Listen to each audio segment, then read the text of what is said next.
Thank you. Thanks very much. Thank you for joining us today. It's great to be here at the start of a new year. I know that we heard from the Prime Minister yesterday, and today you're going to hear from Keir, but I can't help feeling that the year in politics is off to a slow start. It's the 5th of January, and I've only still faced just one Chancellor of the Exchequer. But the truth is, whoever is Chancellor or Prime Minister, I'm under no illusions about the scale of the challenges our country faces. In his speech today and over the coming year, Keir and I will continue to set out how we will rise to the challenges our country faces. Because we know that our country has great strengths in industries from life sciences to professional services to our cultural industries, in the brilliance of our universities and our entrepreneurs, and in the talent, the effort and the decency of the British people. But we also know that these have been a difficult few years. Just this week, the price of the weekly food shop has reached record highs, with food prices up by more than 13% in a single year. The crises we have faced have been global in origin, but each time Britain is uniquely exposed. And for that, the buck stops with successive Conservative governments. They have run down our economy, trapping us in a cycle of low pay, underinvestment and weak economic growth.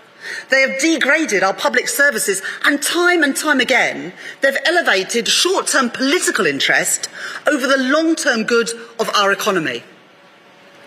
Ask yourself this: are you and your family better off than you were 13 years ago? Are our public services, our schools, our hospitals and our transport working better than they did a decade or so ago? Frankly, does anything in Britain work today better than it did 13 years ago? And if the answer to these questions is no, I think you know that it is time for change. We are at a crossroads. We can follow the Conservatives down the path of managed decline, or we can change course to build a greener, fairer and more dynamic Britain. It will take courage, integrity and vision to repair the damage done and to unlock Britain's enormous potential. A new approach to the economy, with a government that is pro-worker and pro-business, in the knowledge that each is dependent upon the success of the other.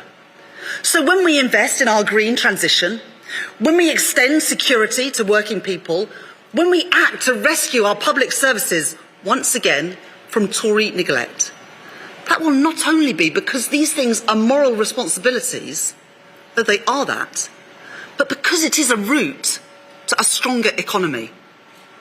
A new way of doing politics, sweeping away the cronyism and the waste of the last few years, which saw billions of pounds in public contracts handed out to friends and donors of the Conservative Party, pushing power out of Westminster and into our nations, our regions and our communities, and restoring public trust. And a new kind of leadership, built on integrity, on stability, and on the understanding that for our country to succeed, the whole country must be able to play its part. That is what Keir is going to speak about today. That is the leadership that he offers. I am proud to serve as his Shadow Chancellor. Now, I would like to say that I'm introducing our next Prime Minister, but you never know how many the Tories are going to get through before the next election. So let me just say that I will introduce Britain's next Labour Prime Minister, Keir Starmer. It'll be great.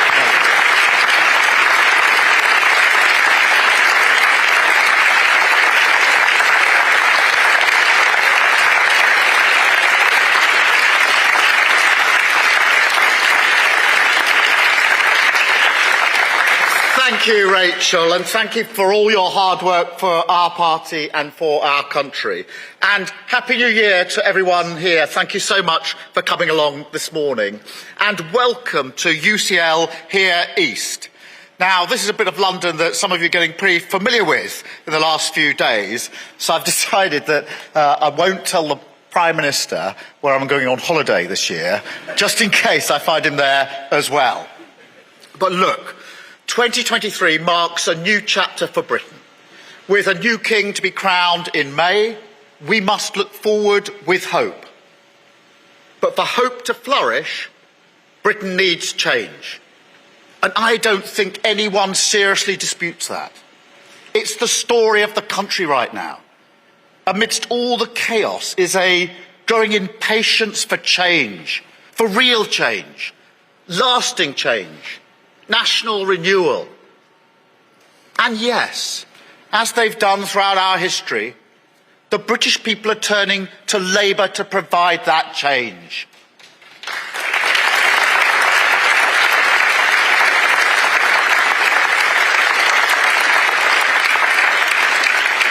In 2022, they looked at us again, and I felt, for the first time in a while, we could return their gaze with confidence. That the changes we've made on anti-Semitism, on national security and NATO, on making economic stability the platform for everything we do, has restored a degree of trust, laid a foundation. And this year, we've got to build on that. People know we care. They always know the Labour Party cares. And they can now see a party that is both competent and compassionate. A party that understands what it means to put service to the country first. But, colleagues, our task for 2023 is not to rest on our laurels. We need to push forward and rise to the moment. Prove we can be a bold reforming government. Show not just what the Tories have done to Britain, but the Britain that Labour can build. A fairer, greener, more dynamic country with an economy that works for everyone, not just those at the top. And a politics which trusts communities with the power to control their destiny. A new government and a new way of governing. Britain needs both. And with Labour, Britain will get both.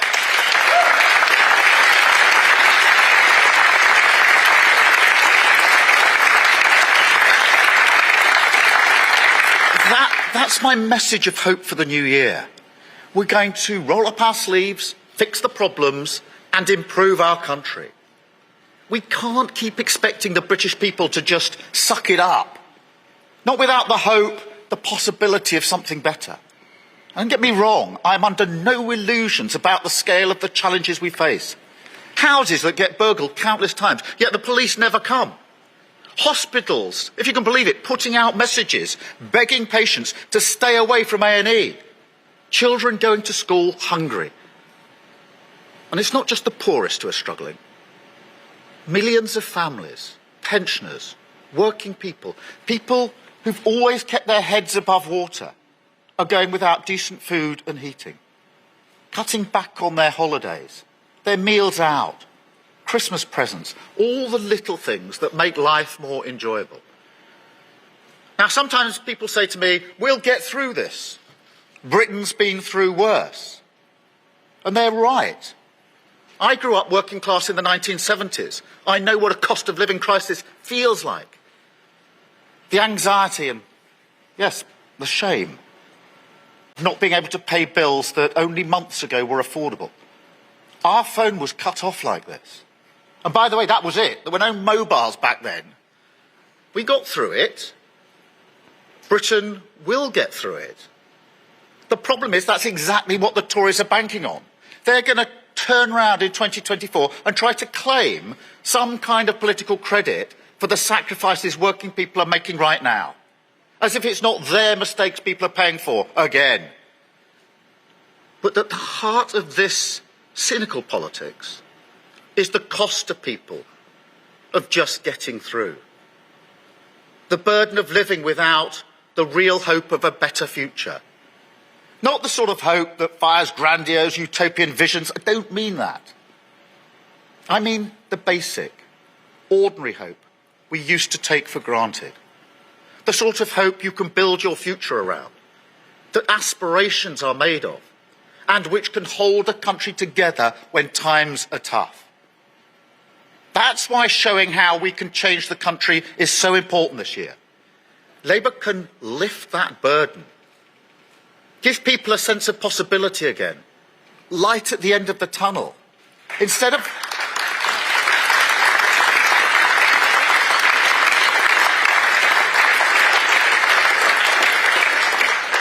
asking how the British people can get through it, we need to show them what we can achieve together. Because for all the challenges we face, I remain optimistic about our future. I believe in our country. I believe in our businesses. I believe in our people. And I believe in our spirit. It was there in the coming together for the funeral of Queen Elizabeth II. In the thousands of people who welcomed refugees into their homes from Ukraine and elsewhere. In the resilience of our retailers, our pubs and venues, the creative industries fighting back from the pandemic. The brilliance of key workers, nurses, doctors, teachers, volunteers and carers who got us to that point. It's in our love of sport and our excellence at it. The double world champion cricketers, the Commonwealth Games that were a beacon of diversity, the Lionesses who brought football home. It's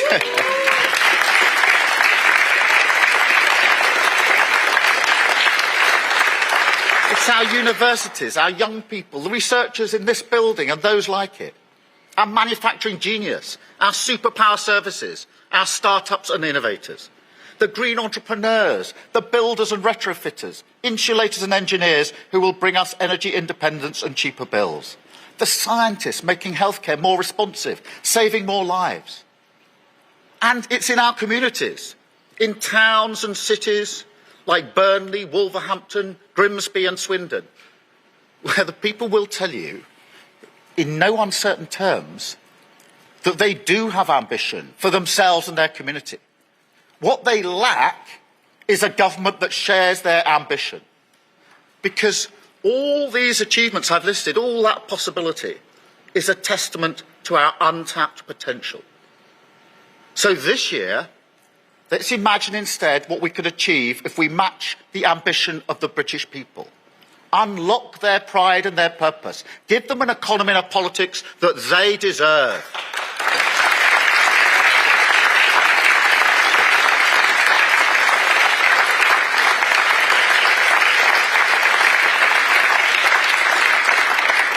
This is crucial because economic change must go hand in hand with political change. We have an economy that hoards potential and a politics that hoards power. And it's no coincidence, no accident, that this leaves us with more regional inequality than anywhere else in Europe. They feed off each other. And that's why I say Britain needs a completely new way of governing.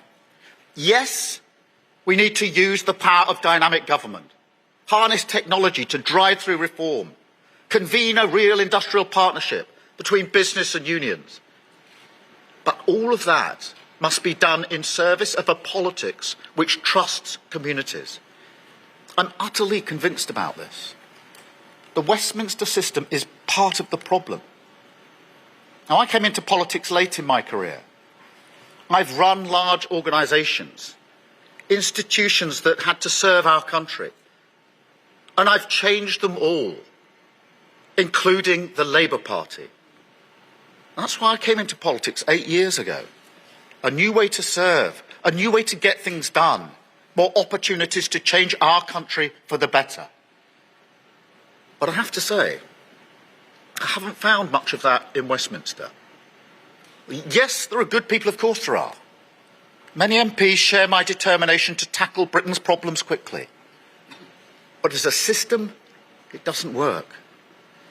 You know, sometimes I hear talk about a huge day in Westminster. But all that's happened is someone has passionately described a problem. And then that's it. Nothing's changed. The circus moves on. Rinse and repeat. Honestly, you can't overstate how much a short-term mindset dominates Westminster. And from there, how it infects all the institutions which try and fail to run Britain from the centre. I call it sticking plaster politics.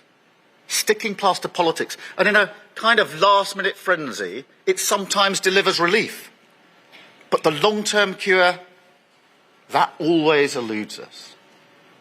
And it's at the heart of all the problems we see across the country right now. I'll give you an example. Energy and the cost of living crisis. Now, thank heavens we have a price freeze this winter. That Labour's campaigning in the summer eventually brought the government to our position and its senses. But truth be told, the price freeze is the perfect example of sticking plaster politics. Necessary, of course, but nonetheless an expensive last-minute fix, papering over cracks in our energy security that have been on display for years. Now, don't get me wrong, nobody criticises the government for the effects of the war in Ukraine. But the war didn't scrap home insulation, the war didn't ban onshore wind, and the war didn't stall British nuclear energy. The Tory government did that.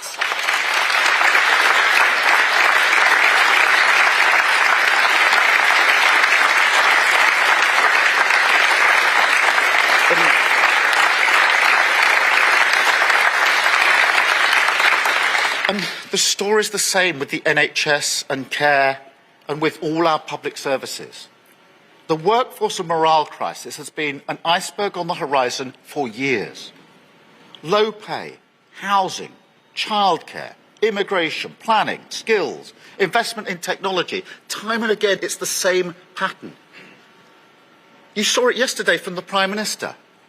Commentary without solution. More promises, more platitudes. No ambition to take us forward. No sense of what the country needs. 13 years of nothing but sticking plaster politics. It's why every crisis hits Britain harder than our competitors. The only country in the G7 still poorer than it was before the pandemic. The worst decade for growth in 2 centuries. 7 million on waiting lists and rising. That hasn't happened elsewhere. You know, one of the greatest privileges of being born in Britain, certainly for all of my life, is knowing that if you get ill, if you have a serious accident, you'll get decent healthcare, whatever your circumstances. Not every country has that, and the anxiety it causes is huge. It's why 11 years ago, in the Olympic Stadium a few hundred yards away, we put the NHS on display to the world. It's who we are. We can't let sticking plaster politics destroy it. I won't stand for that, and Labour won't stand for that.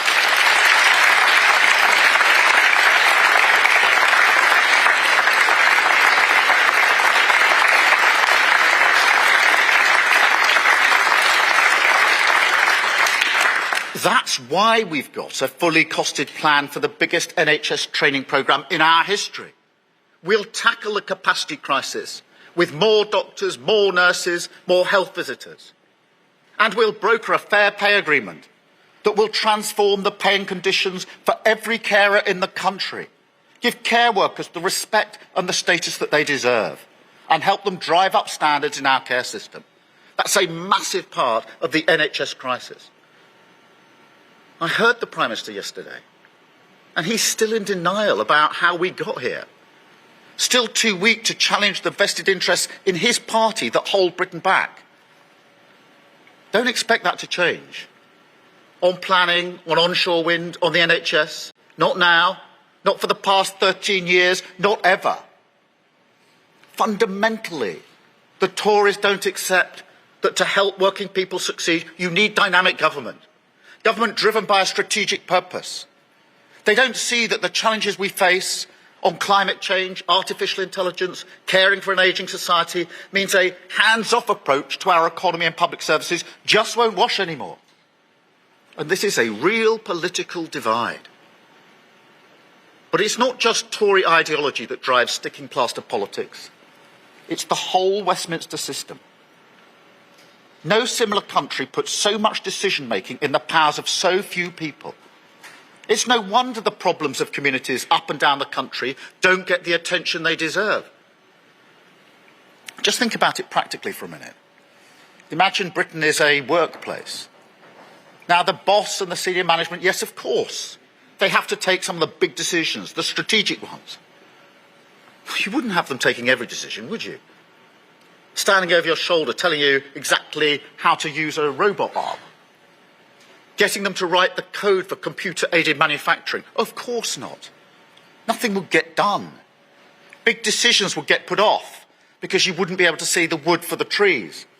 While other decisions taken by the wrong people, not close enough to the action, would get botched. Yet this is exactly how we try to run Britain. It's why, for all the talk of levelling up, nothing ever happens. It's just that old game of passionately identifying a problem, rather than facing the real solution and accepting Westminster must give power away. Well, no more. No more sticking plaster politics. No more Westminster hoarding power. No more holding back this country's economic potential. This year we're going to show how real change comes from unlocking the pride and purpose of British communities.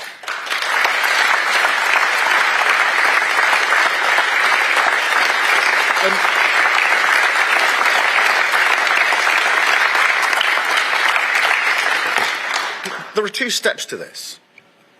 First, we will modernise central government so that it becomes dynamic, agile, strong and above all focused, driven by clear measurable objectives, national missions, a new approach to the power of government, more strategic, more relaxed about bringing the expertise of public and private, business and union, town and city, and using that partnership to drive our country forward.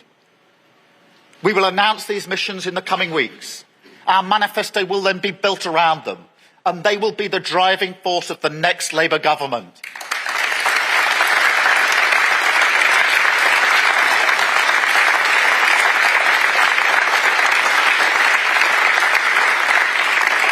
They will push us on to a better future, a decade of national renewal.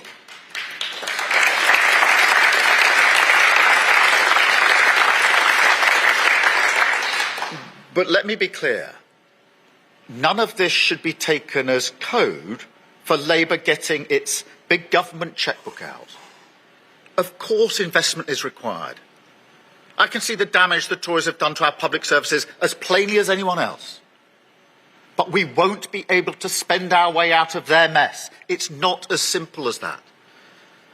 Let me give you an example of our different approach. You start with a mission. A plan for 100% clean power generation by 2030. That mission builds on an opportunity that clean British energy is 9 times cheaper than imported fossil fuels. It's backed by investment, public and private, in wind, solar, nuclear, hydrogen, green steel and carbon capture. It's galvanised by reform, by Great British Energy, a newly publicly owned company that will take this opportunity and turn it into good, secure, well-paid British jobs. And it's driven by speed and a long-term vision that doesn't back down when the going gets tough, when vested interests take you on over planning or trying to hold on to fossil fuels. Because if you take action early, if we did this now, then businesses and working people get cheaper bills forever. Our country gets energy independence from tyrants like Putin forever. And we can give every community a shot at the green jobs of the future. That's just one example, one mission. But it shows our recipe for taking on sticking plaster politics. It's new technology, unleashed by private investment and private enterprise, tackling a huge social challenge, and then providing a new foundation for long-term prosperity, which crucially communities can build on themselves. And this is the second of our two steps, giving communities the chance to control their economic destiny. The argument is devastatingly simple. The decisions which create wealth in our communities should be taken by local people with skin in the game. And a huge power shift out of Westminster can transform our economy, our politics and our democracy. I'll go back to Brexit. Yes, a whole host of issues were on that ballot paper. But as I went round the country campaigning for Remain, I couldn't disagree with the basic case so many Leave voters made to me. People who wanted public services they could rely on, high streets they could be proud of, opportunities for the next generation, and all of this in their town or their city. It was the same in the Scottish referendum in 2014. Many of those who voted yes did so for similar reasons. And it's not an unreasonable demand. It's not unreasonable for us to recognise the desire of communities to stand on their own feet. It's what take back control meant. The control people want is control over their lives and their communities. So we will embrace the take back control message, but we'll turn it from a slogan into a solution, from a catchphrase into change. We will spread control out of Westminster, devolve new powers over employment support, transport, energy, climate change, housing, culture, childcare provision, and how councils run their finances. And we'll give communities a new right to request powers which go beyond even that. All this will be, in a new Take Back Control bill, a centrepiece of our first King's Speech. That bill will deliver on the demands for a new Britain, a new approach to politics and democracy, a new approach to growth and our economy.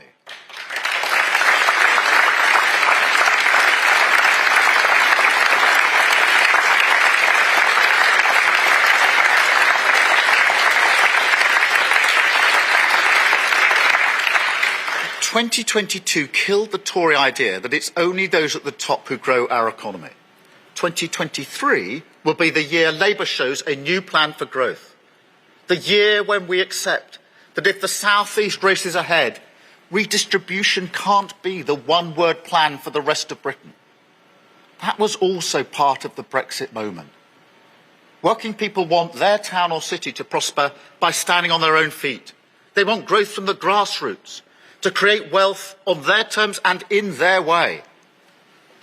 So let me spell it out. No more shortcuts. Strong, dynamic government is necessary, but it's not sufficient. Communities need strong public services, but that's not enough on its own. For national renewal, there is no substitute for a robust private sector creating wealth in every community. You can see this in the precision engineers and life scientists in Glasgow, the video game visionaries in Dundee, the cyber security firms of the valleys in South Wales, the hydrogen corridor in Teesside, nano manufacturing in Northern Ireland, ceramics in North Staffordshire, fuel cells in the West Midlands, robotics in Manchester.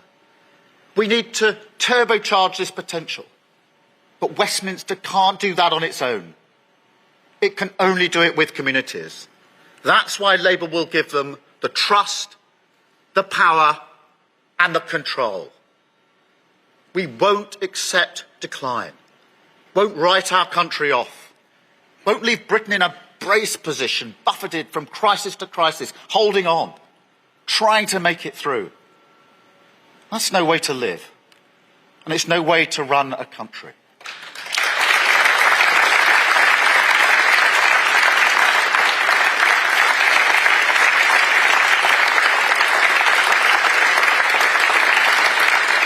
So this year, in place of sticking plaster politics, we'll set out the case for change, the case for a new Britain, the case for hope.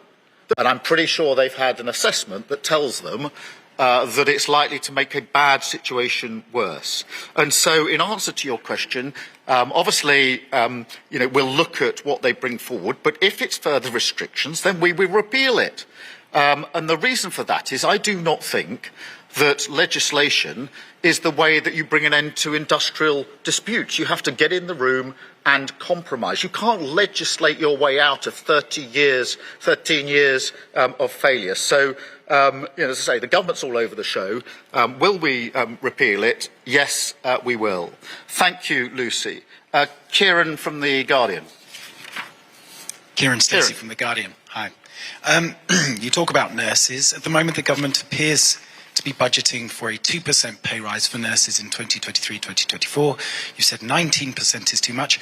Will you at least say that 2% is too little if that is what ends up being the offer? Well, Kieran, let's wait and see what the government actually brings forward, because there's been a lot of speculation.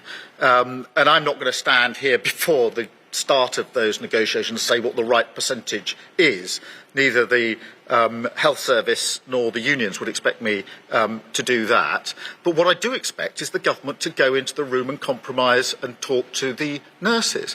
All they're asking is for the government to get in the room. I think many people watching this, or just looking on in politics and seeing nurses on strike for the first time, would stand or watch in disbelief. All the nurses are saying is, come into the room and talk to us, and we won't be on strike.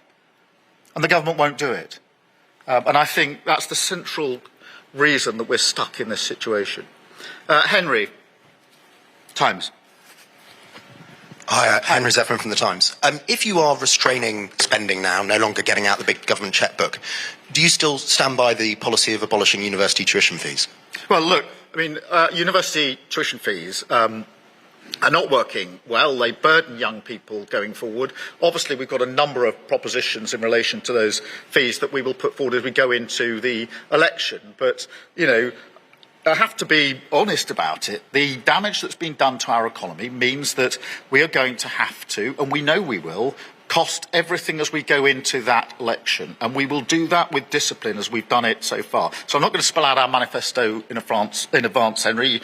You know I won't do that. You don't expect me to do that. But I can say that every commitment we made will be absolutely fully funded. That's a cast iron guarantee as we go into that election. Jack from The Sun. Thank you. Keir Starmer, you used your New Year's message to try and champion Brexit voters like never before, even announcing a Take Back Control bill. Many of them will remember you advocating for a second referendum. Do you now regret that, and why should they now believe you? Well, Jack, even in those turbulent years, 2016 to 2019, I was always making the argument that there was always something very important sitting behind that Leave vote. That phrase, take back control, was really powerful. It was like a Heineken phrase. It got into people. And the more they asked themselves, do I have enough control? The more they answer that question, no. And if you can't make ends meet in your family, you don't have control. If you don't have a secure job, you don't have control. If you feel you can't go out after dark because of antisocial behaviour, you don't have control. And I've always accepted that argument. That's why I said in my speech that you can't deny the basic arguments being made. And I think it's time for us to embrace it. We're now many years on from that referendum, and that change has never happened. And we intend, as I say, to turn that slogan into a solution and to bring forward that bill, the Take Back Control bill, to deliver it in action. Thank you, Jack. Lizzie from the Mirror. Hi, Keir. Mark Drakeford recently said that Welsh Labour was readying for a snap election because he believes that the government could be on the brink of collapse. Are you doing the same? Lizzie, in the autumn, put our party on an election footing. So I reorganised our teams. I went through everything we needed to do to be election ready, because back then I thought the government could fall at any time. And we need to be ready if it falls at any time. And I've always seen my task as Labour leader. I started in April 2020. The Labour Party was flat down on the floor. My job was to change the Labour Party, to recognise if you lose that badly, you don't look at the electorate and say, what were you doing? You change your party. To demonstrate that the government was unfit to govern, and then to lay out the alternative case. And we've been sticking to those tasks, and we are now ready for an election, and I put the party on that basis some time ago. I mean, as to when the election will be, your guess is as good as mine. I think it should be straight away. I think after 13 years of failure, 13 years of failure on our economy, growing the economy has been far, far too slow over the last 13 years. Our public services are on their knees. They've done huge damage last autumn to our economy. And I think people are entitled to say we don't want any more of this. We should have a general election as soon as possible. Thank you, Lizzie. Camilla from The Telegraph. Camilla. Thank you. You're giving a speech in the same venue as the Prime Minister did yesterday. You're both, I know you... We booked it first, that's all I'm saying. But it's a great venue. You're both promising competence, economic stability and optimism. You both appear to be battling for the centre ground. How can you explain to voters what is the real difference between the two of you? Oh, just look at the last 13 years. How can you seriously come along after 13 years of low growth, 13 years of public services being pushed to their knees, 13 years of quashing the aspirations of many people across the country? Nobody really disputes that our country is in a real state, that it's in a real mess. To come along 13 years along the line and say, well, the Prime Minister yesterday, it was almost as if he had sort of suddenly arrived from the moon. I was looking around saying, everything's busted, nothing working. There was a real commentary thing. There's a bit in his speech where he says, NHS not working, education not working, economy not working. Yeah, and you've been in power for 13 years. So that is the fundamental decision. No good coming along and making 5 bland promises and saying, well, just give us another chance. I'm sorry about the last 13 years. That's just not going to wash with the British public. Thank you, Camilla. David from the Mail. Thanks very much. Your speech didn't mention immigration, particularly the issue of small boats, which the PM made a cast iron pledge on yesterday. Was it absent from your speech because you don't have a plan? And if you do have a plan, what is it? Well, David, we do have a plan, and we've set it out before many, many times. And it's a 5-point plan, but the two most important, as far as I'm concerned, are, firstly, I don't want anybody crossing the channel in that way. Nobody should want that, anybody making that dangerous journey. The way to deal with that, in my view, is to tackle the criminal gangs upstream. Criminal gangs are running this. They're running people to the border in North France. And we have to tackle them at source. Now, when I was Director of Public Prosecutions, we ran joint, cross-nation teams to deal with transport of drugs and guns across borders. We can do it in relation to the trafficking of people and the movement of people across borders. We can go after those gangs and get them at source. That's the first thing. The second thing, David, is this. The appalling delay in processing asylum applications is at the heart of this. 4% of those that crossed the channel in small boats in 2021 have had their asylum claims processed. 4%. When I first saw that figure, I couldn't believe it.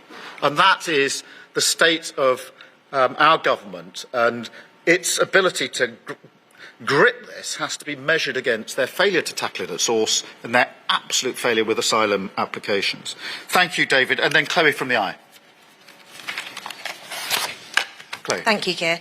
On the subject of take back control, Lisa Nandy told the Eye earlier this week that Labour is looking to align with EU laws in more areas than just security and veterinary standards. When are we going to get the full details of this proposed new relationship?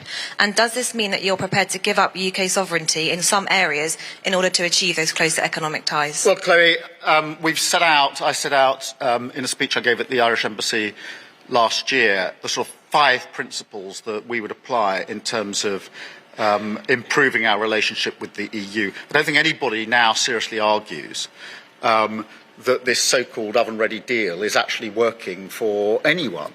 And so, of course, we have to address that. And I'll set that out in more detail. But the 5 principles that'll be based on have already been set out. Thank you very much, everybody. Thank you all for coming this morning. I'm really sorry to those of you that had to stand who probably wanted me to give shorter answers just now. Happy New Year. Thank you very much.